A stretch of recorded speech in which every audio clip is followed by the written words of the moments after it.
Good afternoon, everyone. I am Rich Sutter here with Pete Coles, and we today are in the zone. In the zone today with a rare Friday taping. I can once again assess that I have not been drinking yet today. Can't speak for Pete, so it's Friday. Too busy for that. We're just gonna go with it. So the weather here in Westfield is absolutely scorching. Finally, I love it. Summer, give me the heat. I like it.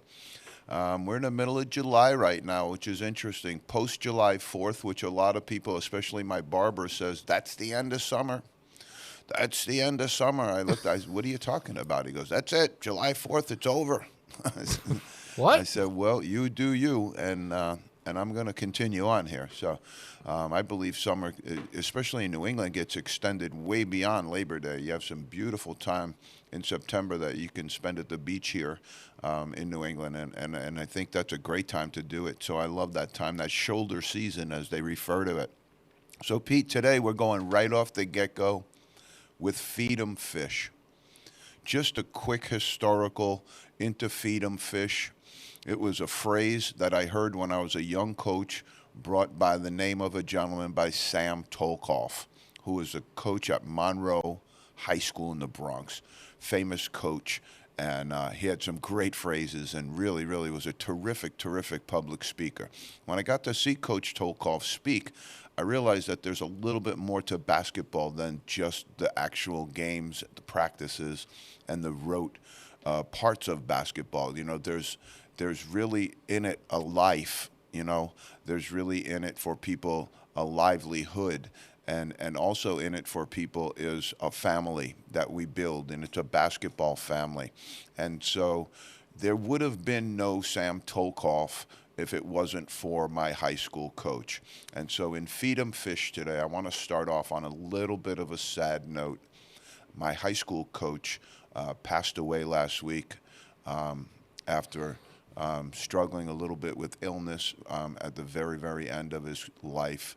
But according to Coach, when I spoke to him on the phone, his phrase was, "I had a great run," and he did, and he did. So I wanted to start off Feed 'em Fish today because there's no Feed 'em Fish of Sam Tolkoff without Larry Burns, because when I first started coaching, Coach Burns was my high school coach, and one of the ways to measure a great coach is to see those around him that aspire to be just like him.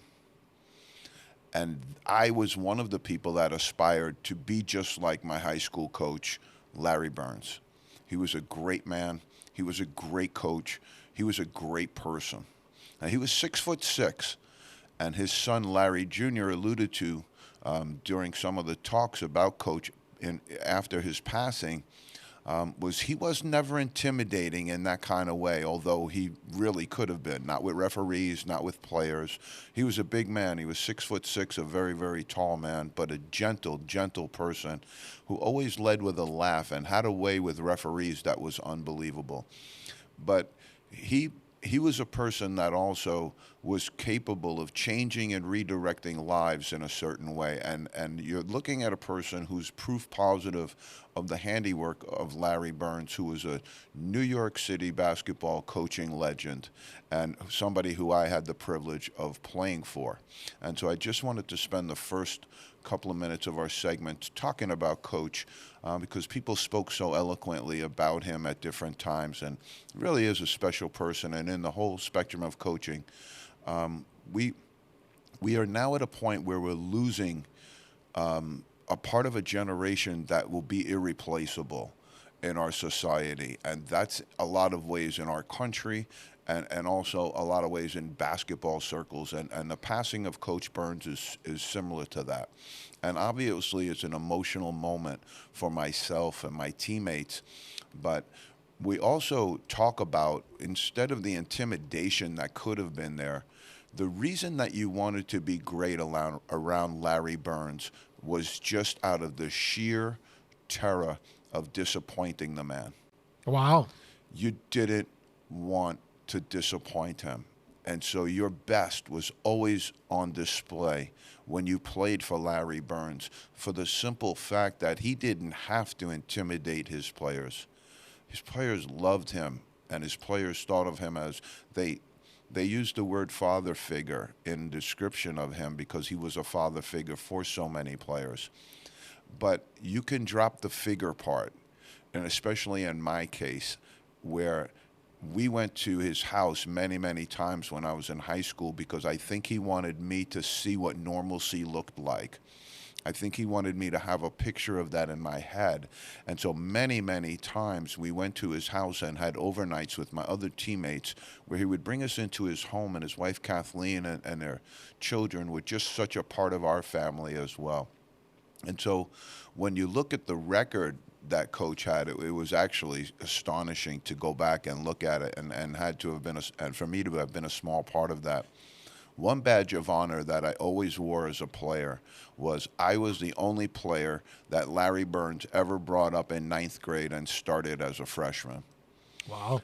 And I had some great teammates and different places like that, but the courage and conviction that he showed in me when I was really, really young was a defining moment in my life. And to play New York City basketball at a pretty great level and to have been invited into that environment by Coach, it was really something special and something that I've always kind of worn as a badge of honor. And so when I just wanted to talk about a little bit in conclusion about some of in his career, I'll tell you a really quick story that's funny. In his career, he worked at a place called Cathedral Prep, which was really a seminary school in New York. It wasn't going to have a ton of great basketball players in there. There was a gentleman by the name of Patty McFadden who was a teammate of mine, and he was a really, really good basketball player. But it wasn't a basketball New York City typical basketball school. Some of the gentlemen that were going to school there were preparing for the priesthood. And so when I met Coach Burns and when I played for him, it was at Cathedral Prep in New York City, and both of the schools that he worked at were in the midtown of Manhattan. So I went to school every day on 86th Street and West End Avenue, in what is now an apartment building. And it went straight up 7 stories, and our gym was a tiny little bandbox on the 7th floor. And so when I first met Coach Burns for the first time, I instantly fell into a relationship with him because we bonded over basketball. But he was just such an affable person, just such a great person. And when you look at the negotiation that took place as he left the school, Cathedral Prep, him and I left at the same year.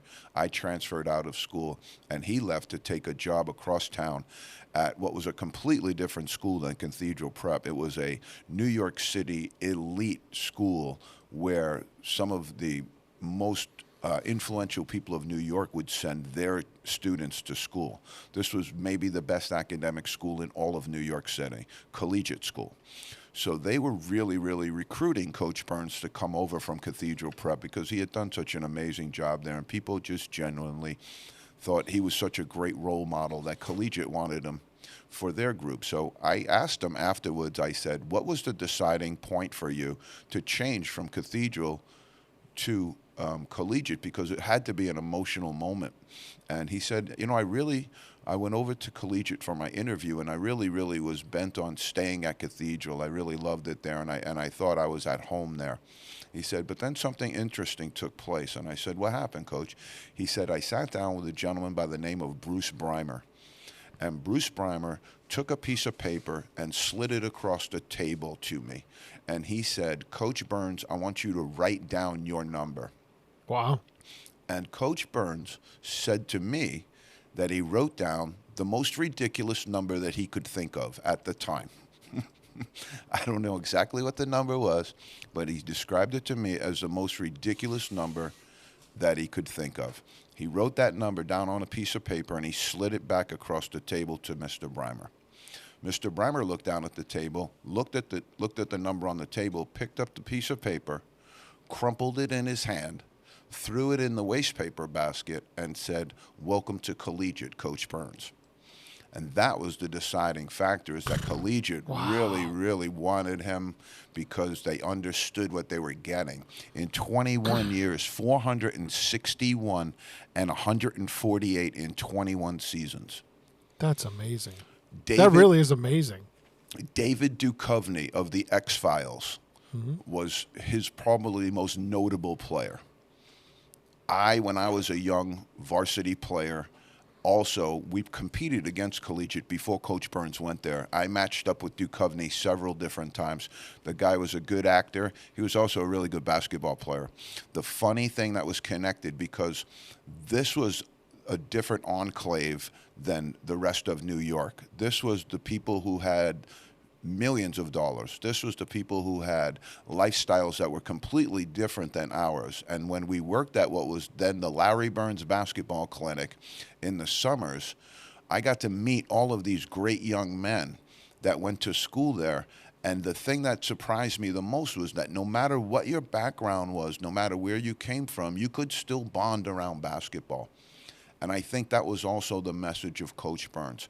One thing also I'd like to say about Coach Burns also is I've never seen another human being hit a baseball higher in fungo baseball than Coach Burns. We used to go to Central Park for gym class, and he would sit there with a bag of baseballs and just fire balls up into the outfield. And for a straight hour and a half, we just shag baseballs.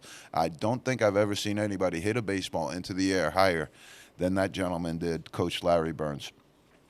He was one of the reasons I became a basketball coach. Patty McFadden is a basketball coach because of him. I mentioned David Duchovny. Pat McFadden was Coach Burns' best player, but his favorite player was a gentleman by the name of John Solomon. May he rest in peace. And then there's a whole bunch of other people that I met along the way with Coach that just, they're just such real great people and deserve a quick mention here. I want to, we mentioned Dave Duchovny, but Jimmy Solomon was John's brother, a really good player. You had Andy Bird Blauner, who was just a really, really great player and a good person and a pretty good card player as well, too. You had Ray Vokel, who took over for Coach after that. George Colano was the athletic director. Greg Brown, Dennis Jacoby, his son Larry Burns Jr. played for him. Just so many other names, the Tuberty brothers, John Dwinell at the clinic, just so many other guys. Myself and so many other gentlemen, Joe Collins, Richie Lucky, Eddie Fanning, Jackie Sullivan, we all played for Coach Burns. We're all better for it because he made us better men. And as we move forward with our society, we need people to be like Coach Burns, selfless, willing to give of themselves, and willing to take young men, shape them into something greater than they ever thought they could be themselves. And that was the true gift of Larry Burns. He could make you better than you ever thought that you could be. And Coach, we're going to miss you. I love you. I have always had great respect and admiration for you. To the Burns family, you have been my family as well. And Coach, I'm sure we'll see you on the other side, and I'm sure you'll have the whistle and be ready to go. Again, it was sad that we lose such great people, but somehow we got to carry on. If you want to go back in the archives, I just found an article that David Duchovny wrote about Coach Burns in 2011 for the Wall Street Journal. It was just prominently posted. Yeah. If you post it up there, it's a great, great article. Okay, Duke's a great guy. Okay, I know he's now Hollywood. He's X-Files. He's this, but anybody who remembers him from the headband and the funky socks and the good move crossing over and the other stuff, there was some great players at Collegiate. It would be a place you wouldn't expect to find a bunch of basketball Joneses, but boy, did we find them there. And it was my great in life, one of my great accomplishments, I think, to have worked with Coach Burns at the clinic there for 20 plus years and to have helped him build something that was respectable and admirable, but just a great coach on the sidelines. He could make a referee fall in love with him. It's a trait that I've never, ever had as a coach. I wish I had it. Larry Burns could make a referee fall in love with him, and I wish I had that quality as well. Maybe that's something I'll work on this season. Maybe that's something I'll get to. But also I mentioned Pat McFadden. He's at 299. 299 wins at Albertus Magnus High School. So we'll be ready to see when he crosses over and eclipses into the 300 range. He was a great teammate of mine and a really great person as well. It was fun to see the response to Coach. But if people take time to read that article that David wrote, you'll get a really good understanding of Larry Burns and the power and the life of this man was well beyond, when people you don't hear of, people you don't know of.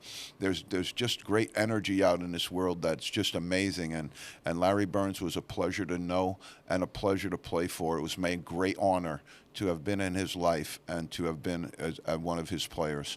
And so with that, we move on. And so I wanted to talk a little bit about the post-draft stuff that we had, okay? And I wanted to talk about some of the players that didn't get drafted. We talked about the draft individually. We talked about who is, as a team, benefited, who as a team did well with their group, with their picks. And I think, today we can talk a little bit more about how does that fit? How does that mix with everything that teams are trying to do? And also, I wanted to talk about some of the undraftables right now because they'll be getting invitations to camp. They'll be getting already some of the signings have gone on. And so you're going to see players like Sanoga and players. I was a little surprised with some of those players not being drafted personally. Adamo Sanogo, very, very one of the most metricable ones. I thought that he was. I thought that there's a obviously there's good international flavor in the NBA draft, but I thought there's also a little bit of a lean towards players that didn't play in the NCAA, and I think that's okay because some of those players are great players and it's warranted. But I also think that there's a lot of talent in the NCAA, and I think coaches and scouts would be more prevalent to stay in that study session and stay with it a little bit more because I think you can find some really good players out there.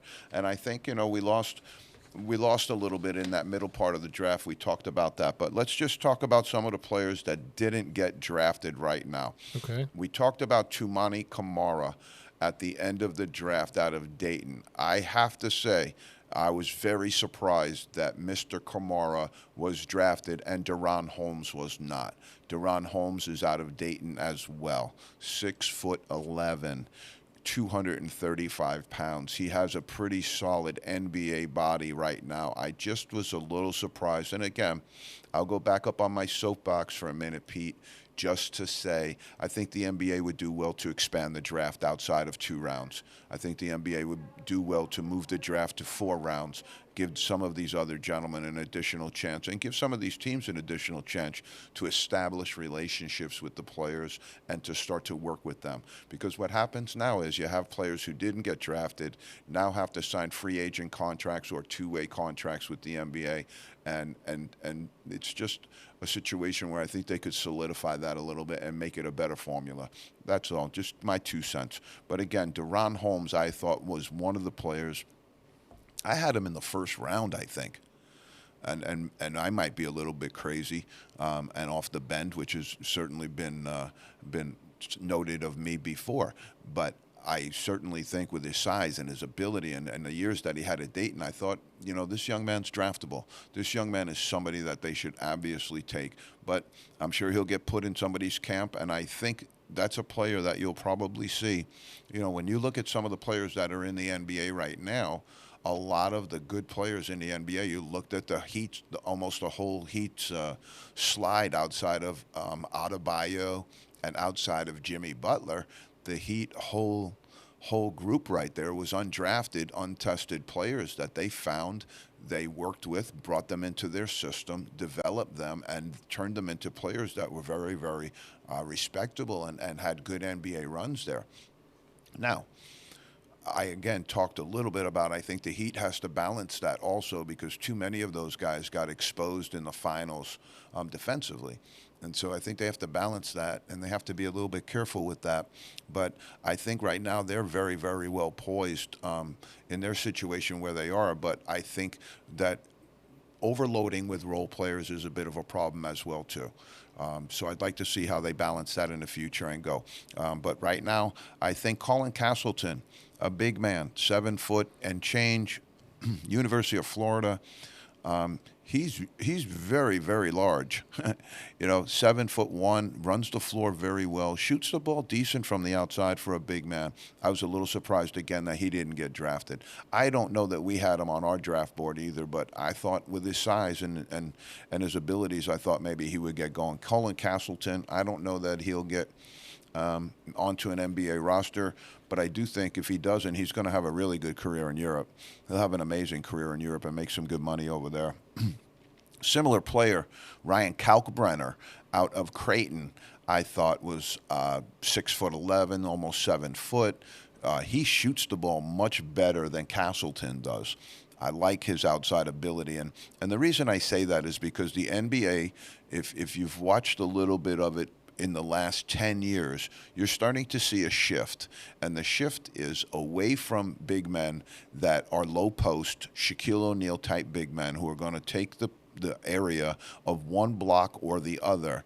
And years ago, they used to have 2 blocks. They would have Ralph Sampson on one block and Hakeem Olajuwon on the other. A twin towers setup. They had that with the Knicks for a little while as well, with Bill Cartwright and Patrick Ewing. But you don't see that anymore. What you see is bigger players that have to be able to play away from the basket, which means they have to handle the ball a little bit. And also, you have bigger players who have to be able to face up and shoot the ball. When they set screens on pick and roll, and instead of rolling to the basket, they flare away. That opens up a really good look sometimes, especially if you do it on an open side. And so that'll just clear a look. And if these big guys can shoot the ball, that's devastating, because most big men defensively like to play around the basket, like to clog the lane. They like to stay in there and really, really blog things up. And so that type of shooting forces them to come out on the perimeter. I would say it's one of the things that probably expedited Shaquille O'Neal's retirement faster than anything. There was 2 things. One was the hack-a-Shaq, where they were just fouling him all the time, and he was missing a bunch of free throws. But there was another dynamic in play with him where they were defensively bringing him into all of the high ball screens, all of the time where he was out on the floor defensively. 60% of the time that he was out on the floor defensively, they had him chasing guards around high ball screens. And that just wasn't, that wasn't the shot. A lot of wear and tear. A lot of wear and tear, and you got to get out there to block the shot. Sure. And you really, if you're not out there, it's a wide open shot for the guard. And so you got to be able to jump into that formula and show a little bit. I'd say those 2 things kind of were contributory to his retirement a little bit, because what happened was it became practice. And what happens is coaches, there are no coaching geniuses. We've said this on the team. What it is generally is a flock of sheep that move in one direction or the other, depending upon the flavor of the day. You'll have dribble, drive, motion. Everybody goes that way. You'll have the flex offense. You'll have all of this high ball screening stuff now. European, more of a wide open system. All of these different things come in phases. It usually happens also when one team either wins the NCAA title with a certain prevalent offensive system, or the NBA title with a certain prevalent offensive system. The success of the Warriors redefined the NBA. The success of the Golden State Warriors with the system that they employed redefined the NBA. Some coaches said, we're going to stick to our guns here, but most of the game just quickly shifted into that more of a European style, and especially as we just advocated for the big man that can step away and shoot the ball a little bit. UConn Husky fans are going to agree with me on this one. I really was surprised at this, because I think this young man athletically has something to add to the NBA. Adamo Sanogo going undrafted. Andre Jackson was drafted. Hawkins was drafted. I was sitting there waiting for Sanogo to get picked, and I was just looking at some of the picks that went on later on, and I just didn't get it. Oscar Tshiebwe from the University of Kentucky, 6'11", big man, has a great energy and body up and down the floor. Sonogo and Shibwe should have been drafted. That's what I'm talking about with this NCAA. Should get a harder look. Trace Jackson Davis had no business belonging in the 57 hole. Isaiah Wong had no business being in the 55 hole. Okay, they need to pay more attention, I think, to what goes on in that NBA, NCAA connection. How do you make better players? How do they make the jump better? But I think the guys that go to that, go through that process probably should be given some deference, I think, as far as getting drafted, or open it up to 4 draft picks. Because for gentlemen like this, not to get drafted, these are highly credentialed NCAA players, national championship under his belt, Sonoga. I mean, also great years at UConn. I mean, he has a very impressive resume. To say he goes undrafted, I don't get it. But I'm going. Was there a lot of push to bring G League guys on the kind of farm system? It wasn't flooded with that. But when you only have 58 picks. That's what I'm saying, yeah. When you say there's 58 on an average year, let's say there's 60. If you say 10% go to international picks, that could be a little bit low. That's 6 picks. Right. That comes right out of the mix. Now you say you have 10% that's going to go G League, into the other overtime elite league, any of that stuff. Let's say that's a 10% between the G League and that. That's another 6 picks. And so now you're left with 80% of 100% of the NCAA players, that are looking for that 80%. Again, I don't understand what the NFL draft. I said it on the show before. It's far easier to select a pope than it is to hold an NFL draft that goes on for days and days and days. So where's the happy medium? I mean, baseball is what, 4 rounds? 4 rounds. Yeah. 4 rounds. I have friends, back in the day, the NBA did 10 rounds.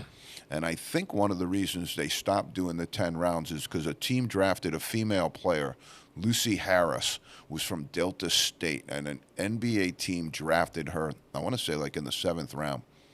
And soon after that, I think they abridged it and shortened it very quickly. But I had friends of mine who were 10th round, 9th round picks, and that's something nice to say for the rest of your life. Now, do we want to sit there for 10 rounds of the NBA? I don't think we do, but 4 or 5 would be nice, I think. You could stretch it out a little bit.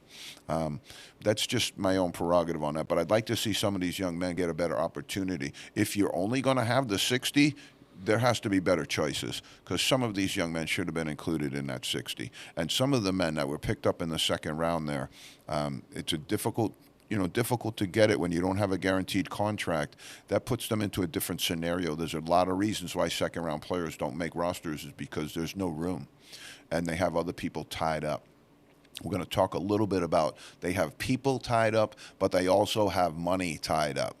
And that's with the salary cap and all the other stuff going on. We're going to talk about that a little bit later, maybe, if we can. If you can remind me, Pete, when we talk about Jaylen Brown and Jason Tatum, can you sign both of them to supermax deals of $250+ million and still be profitable, still stay within your salary cap, still stay, relevant? Probably in the NBA, not. with all of that money tied up into those 2 players. That's exactly what you talk about at the top of the NBA pyramid, that I think the Denver Nuggets were a little bit able to escape, where they broadened it out a little bit, where their talent is. I mean, Murray kind of blew up and came out of nowhere, but I thought, it is what it is, but I just thought there's in this whole thing, there's just a lot of misses, and I'd like to see some of those misses go to the players that play in the NCAA. That's all. I just thought they made some bad choices, and I think that happens all the time. But that kind of hurts in the 2nd round when you're trying to make a team, So Yep. Amari Moore, I thought, maybe could have been drafted. Ricky Council is a name that they throw out there. Drew Timm from Gonzaga went undrafted. And I think that might have happened when they took his shoes off, because he was listed at 6'11", I think, in Gonzaga's prospectus, and then when he got to the combine, they measure everybody in their socks only. And when he got to the measurement table, he measured in at 6'8". And so Drew Tim at 6'11" is one thing. At 6'8", I don't know. I do think he's going to be able to make a roster. I do think he's going to be able to do pretty good, though. I think he'll be able to make a team. He's skilled.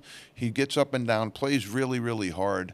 I'm sure there's a role for him somewhere. But I thought, Marquise Noel was from Kansas State, didn't get drafted. I thought, he's a guard. I think the Celtics would. He wound up going to Toronto, but I think the Celtics would do well to draft him and to look at him. So I wanted to also look tonight, Pete, at who's joining who. Okay. Who's, what player matchups? What player? Who's going in with who now? Gotcha. And so you look at, what happens with the Spurs, and what the real kind of context I want to throw here, and the direction that I want to take this is, I have a list also that I'm compiling right now of what I consider to be the top 25 players in the NBA. What high gravity players are attracting people to their orbits? Well, just to say, if you're an NBA team, when we establish the list of 25 of the great players that are in the league right now, and then maybe you could even expand it out to 50, right? You take the whole thing and you expand it down 25, maybe go to 50, but in that range, of a very small, confined group. And then take it and look and extrapolate it out to what we're going to talk about right now in this segment, is if you don't have a top 25 or a top 50 player on your roster currently, is that the good place for Victor Wembanyama to join? Is that a good team for him to go to? And again, you don't get any choice about it. The draft comes out, the lottery comes out, and the teams are randomly selected. And so what you have there is, okay, who else is on the team with him currently, and will that predicate the success of the young man? And so when you have Michael Jordan came into the league, there were a bunch of years where the Bulls were good and they bounced around a little bit, but then came Scottie Pippen, and that redirected their organization in a completely different way. And so do some of these things do that? Is Victor Wembanyama going to be somebody's Scottie Pippen? Or is he going to have to be the Michael Jordan who's going to have to play the first couple of years and then attract the great talent to come with him, given the fact that he produces at the level that people are saying is commensurate with his talent? That's what we're going to find out. Okay. If he turns out to be a great, great player, then they will certainly build around him and take that time. If it turns out that he's going to have a slow start, I think you're going to see some players not be as quick to jump in with the Spurs. Because as we're going to talk about right now, I don't think the Spurs have a very good team. I also did want to say, we alluded to this young man in the past, Bol, 7'5", out of Oregon, was, again, generational talent. The labels and the adjectives thrown around about Bol were just absolutely incredible when this young man was young. 7'5", can handle the ball, can shoot the ball, can dunk over people, all of the same adjectives. Bol was just released from the NBA. So there's a little bit of a tidbit for all of you Wemby fans. Tread cautiously. Be sure that this young man can come in and take on the rigors of what's going on in the NBA. And I will go, because I have been, and until I see differently, I have been critical of Chet Holmgren and being drafted in the number 2 spot in the NBA draft. And what I saw with Holmgren the other day, I was very, very impressed. He seems to have put on 20 pounds of muscle. He looks a lot stronger. I don't know that that's going to help him injury-wise, because what happens with a lot of the really tall players, what happens with a lot of the really tall players is that they have their lower extremities become problems. It's the foot, like with Bill Walton, it was the cracking in the foot, that created the problem with him, and breaking of the bones in his foot. And that can slow a big man down. Rick Smits had the same thing, because there's a tremendous amount of force coming down onto the lower extremities when you're that tall. His support system also. When Shaquille O'Neal was bringing that type of force down, his lower extremity support system was a little bit different than Victor Wembanyama's, and so a little bit different than Chad Holmgren's. And so that's what I worry about with these young men, as well as the high injury rate in the players like that. But Wembanyama goes in, they have Sissoko, who they also drafted. I don't see him as anything that's going to light the world on fire, although I think he'll be a guy who can make their team and maybe turn into a pretty good player with the right work ethic. But they have, Keldon Johnson. They have Devin Vassell from Florida State. They have a couple of pieces there to go in with Wembanyama, but I just don't see it in the whole picture of them coming in where this young man, is going to go in with Trey Jones also, a guard. They have some nice pieces, but again, did I mention any of the top 25 players in the country in that unit of team? And I don't think there's any top 50 players in that group of unit that I just mentioned. And so I think it's going to be a transition position for the Spurs here. Maybe they're going to use the free agent market and the trading ability of the team to try and bring some help around him immediately.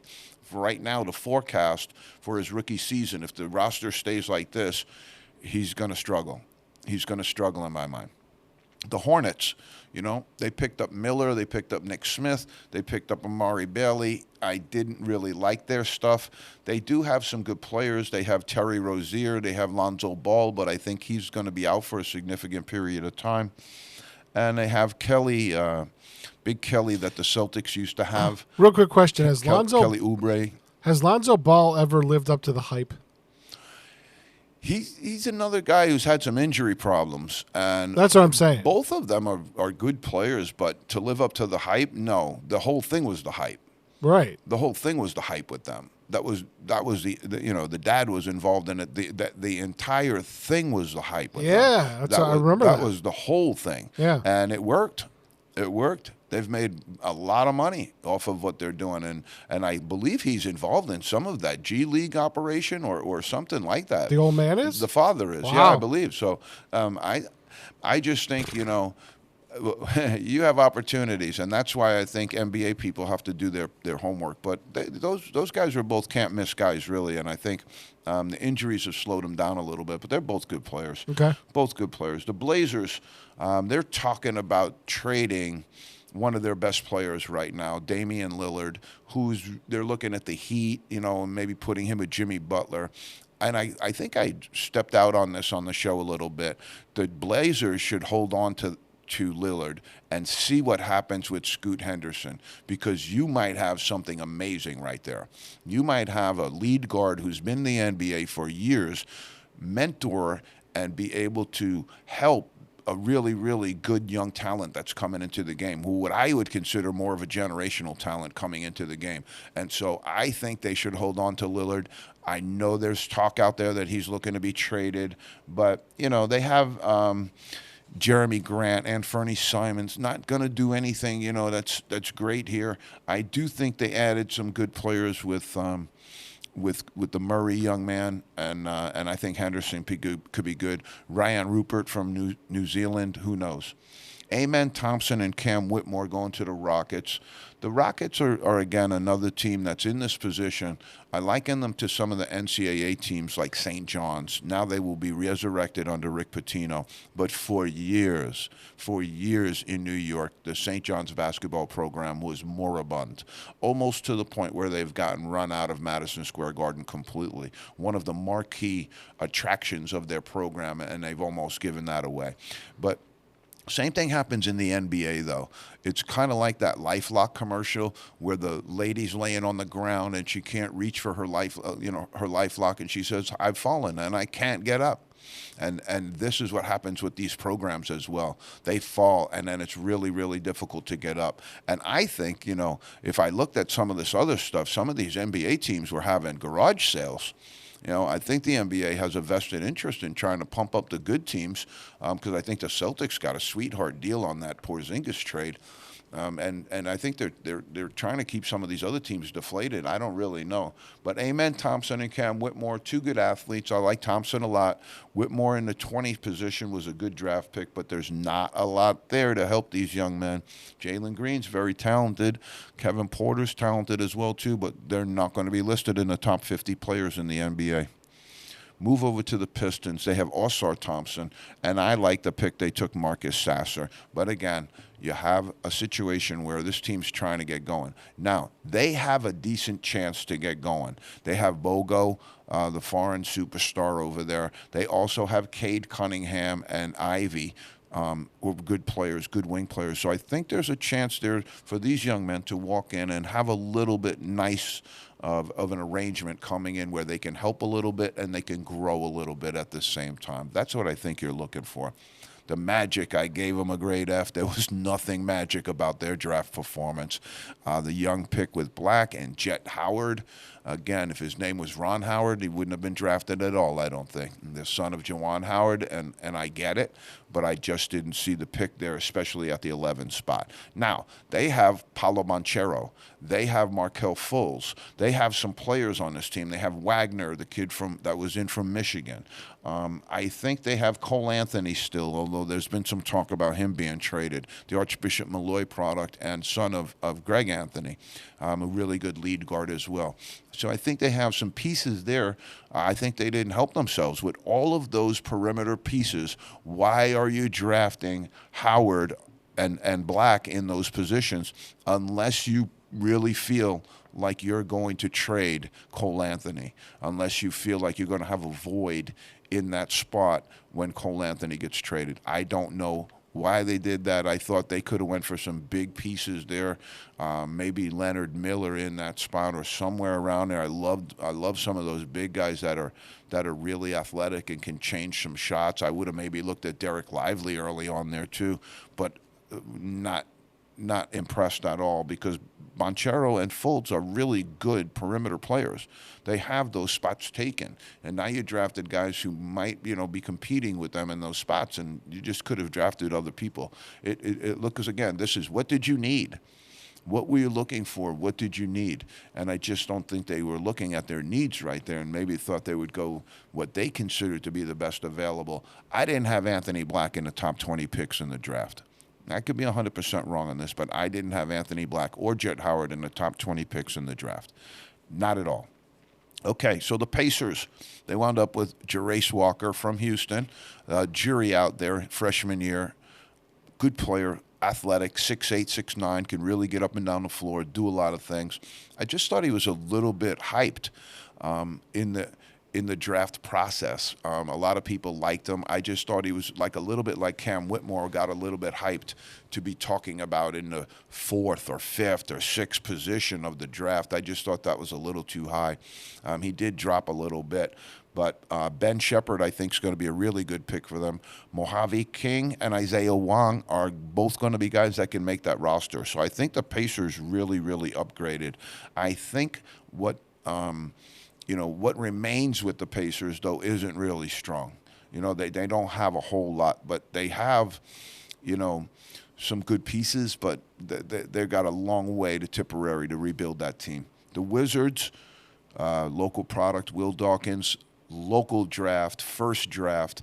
I think he did well in the draft. I just think a guy like Coulibaly, who's about 18 years of age, really young, really raw, he has to go to a good team.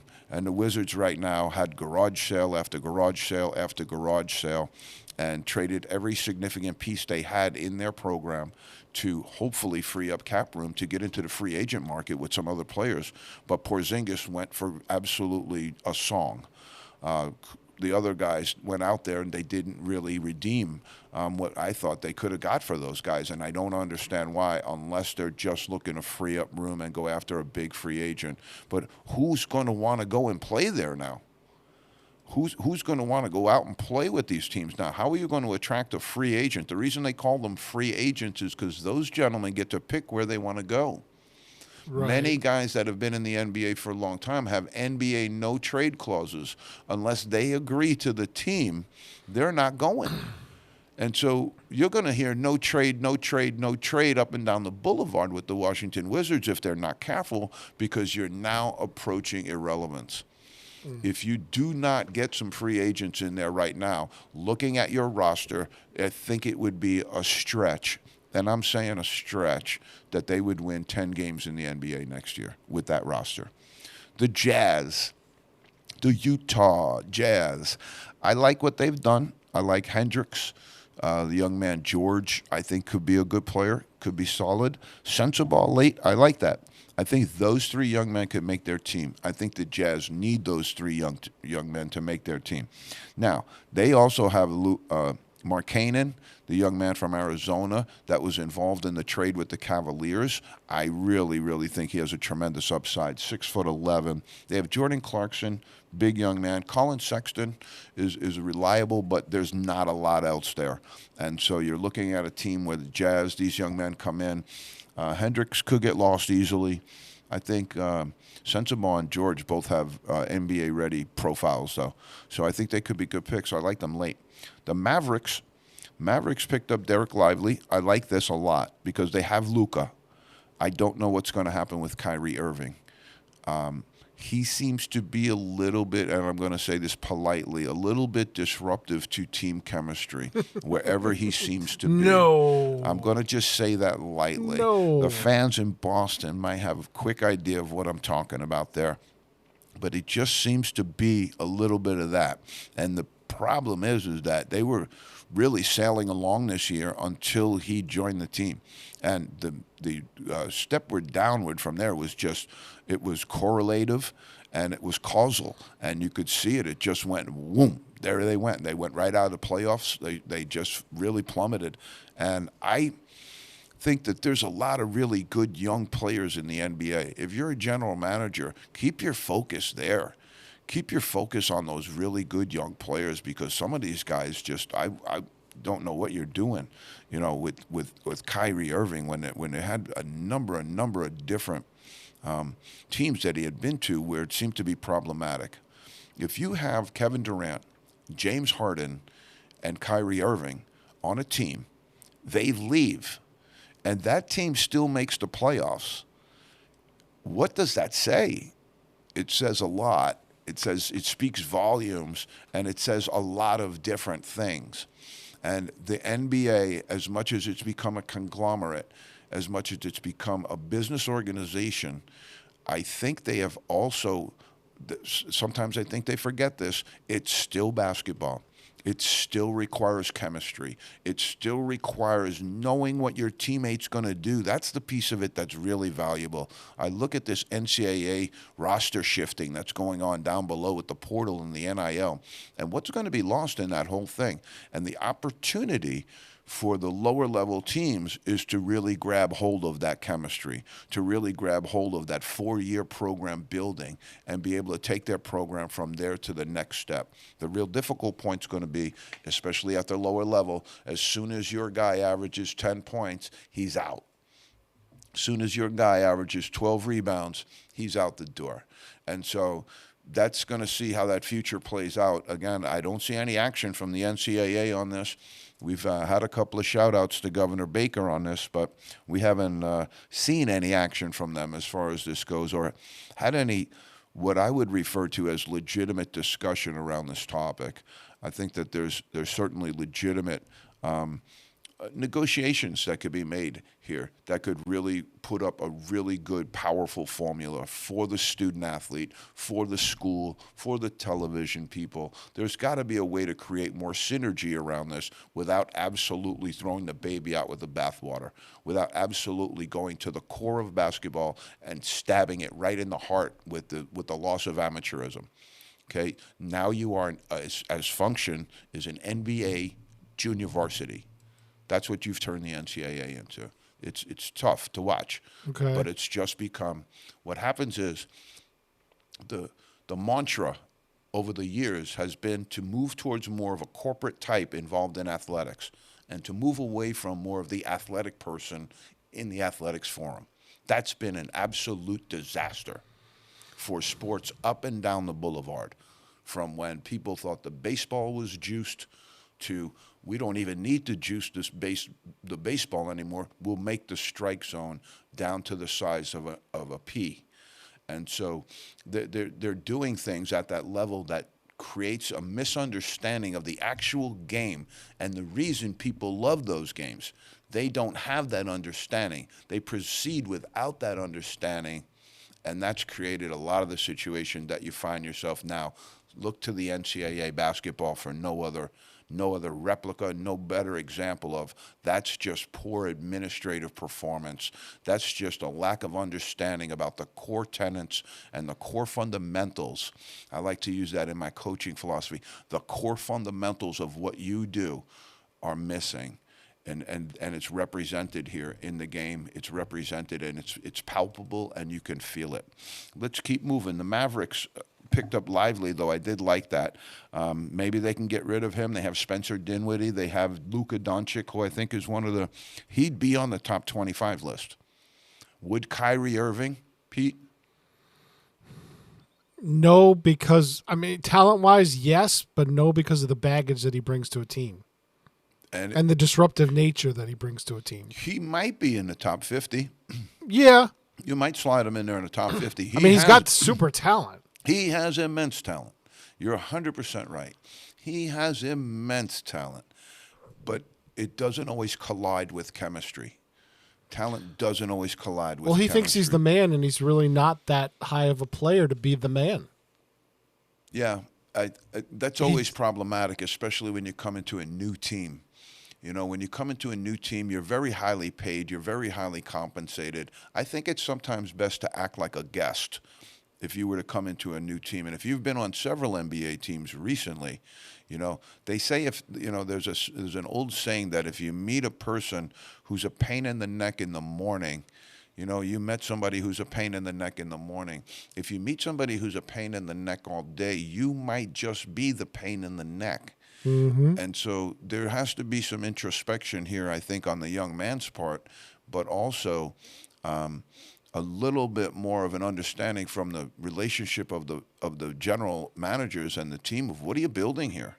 You know, what are these orchestral maneuvers in the dark, as I refer to them? You know, that old band, the Spandau Ballet with the orchestral maneuvers in the dark. Yeah. That's what some of these teams, you look, you shake your head, and you go, what in the name of God are you thinking?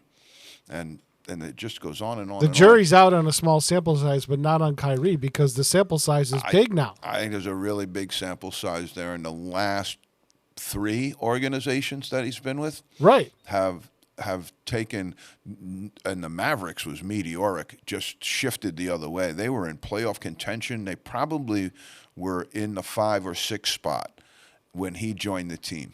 And from that point on, and I know they had some injuries and some different things. Everybody deals with that in the NBA. It's indisputable that when he came to that team, they absolutely torpedoed that season. Mm-hmm. It was an absolute torpedo job. I think what also has to happen is, this is what I would do if I'm a general manager. Number one, I want to learn about all of the players before we bring them into the program. I want to do in-depth background attempts on all of these young men long before we bring them into the program. And it's really, really difficult to do in the NBA, but they all have the money to do it. Team building exercises that you do with your team. It's so much of a business, but you still have to keep it on that level of team business and all that other stuff. So I think, you know, those two things, if you're an NBA franchise, pretty good. Shai Gilgeous-Alexander for the Thunder. Now, this is the base of the guys they had. They only drafted one young man. They have Josh Giddey. They have Eugene Dort. They have Jalen Williams, a nice little core. They didn't pick up a whole lot. I think that, you know, that was probably by design. They have some pretty good young players. The Raptors, I gave this a really big pick. They have Siakam. They have Anobi, Van Fleet. Van Fleet's signing. He's up to sign a huge contract. Another gentleman that was undrafted. They have Gary Trent. Drafting Grady Dick, I'm going to go out on a limb and say that will not be good. That will not yield good results. We'll see what happens, you know, with that, but I don't think that was a good pick, especially in the 13th spot. And as I said before, just from a purely fashion standpoint, that red suit was hideous. So the Pelicans went on and they drafted the young man Hawkins. They have Zion Williamson.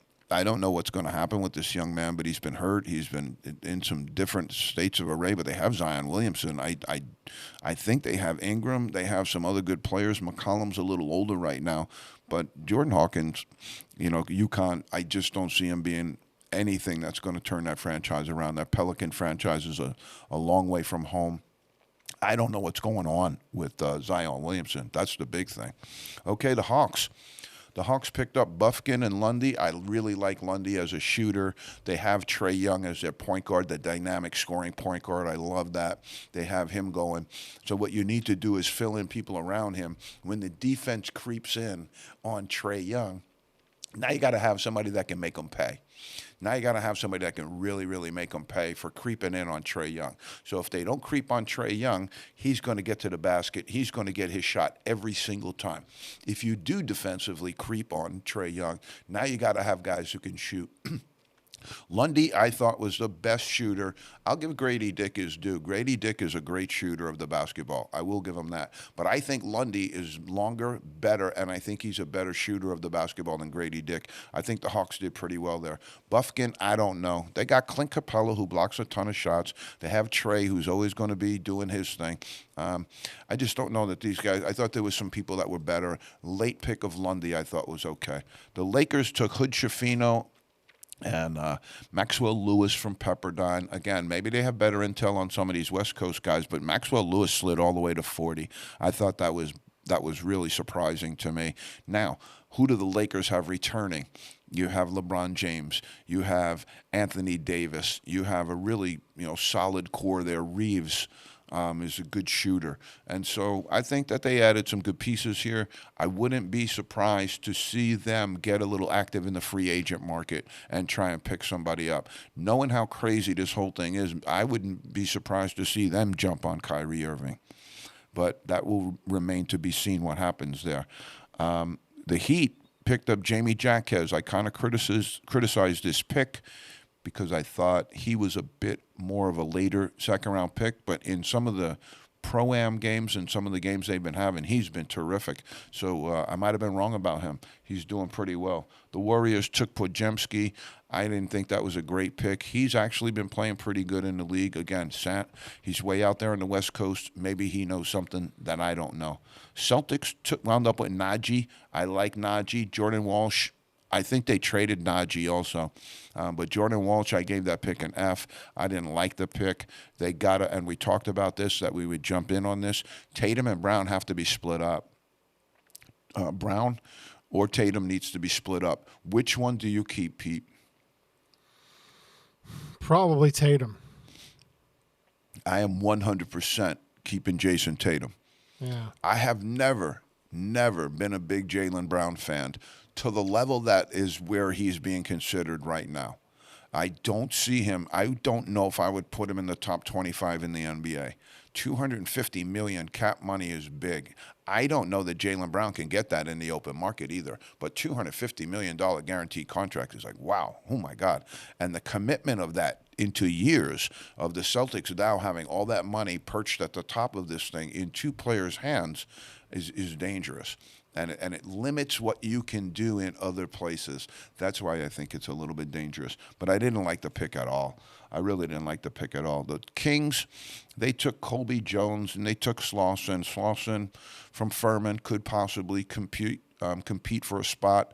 I like Colby Jones though from Xavier because he's 6'7", 6'8", and he can really shoot the basketball and also create a little bit of space for himself. He was able to do that in college. I don't know about his pro abilities to get people off of him in that level, but he really shoots the ball pretty good, so I think that's a good pick. When you put him in with Harrison Barnes, De'Aaron Fox, Malik Monk, they have Sabonis there. The Kings, I think, are a very, very promising young team in the NBA profile. I didn't like their draft performance. I thought they could have done a little bit better, but, that's where it is. I think we got a minute left, Pete. Yep. All right, we'll hold the rest for later on. But I'm interested to see what happens with some more of the pro leagues, to see how some of the players that didn't get drafted really jump in and go. But again, I want to go back and close with the Feed 'em Fish. Coach Burns, Larry Burns, was a very special person in a lot of our lives. And when you want to see the magnitude of a person, you want to see the magnitude of a man, look around in the pews at a service that's held for that man, and you'll be able to tell the profile and the measurement of how great a man that was. Larry Burns was a great man. We're going to miss you, Coach. We'll always be in love with you, what you did for us, the direction you showed me, and the direction that you brought my life. That will be something that has been such great impact in my life. I say this to the family. We love you, and may God rest in peace, Larry Burns.